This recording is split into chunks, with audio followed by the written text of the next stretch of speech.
Bonus reading for June the 12th to June the 13th, fire signs.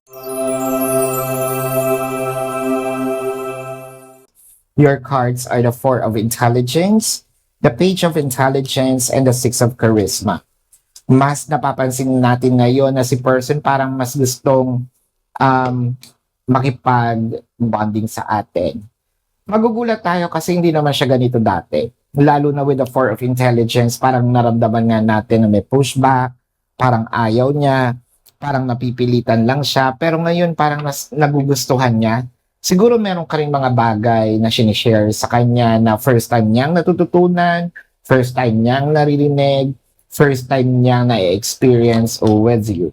The Nine of Wisdom and the Ace of Intelligence. Mas nagugustuhan niya kung ano yung nakikita niya ngayon kesa yung nakita niya dati. It felt like yung passion lumalali, no? Dahil nga meron siya mga nadidiscover sa yung mga hindi niya ina-expect, no? Pwedeng yung talino mo, pwedeng yung galing mo, no? Sa pagbibusiness or paghawak ng pera or paghawak ng relasyon.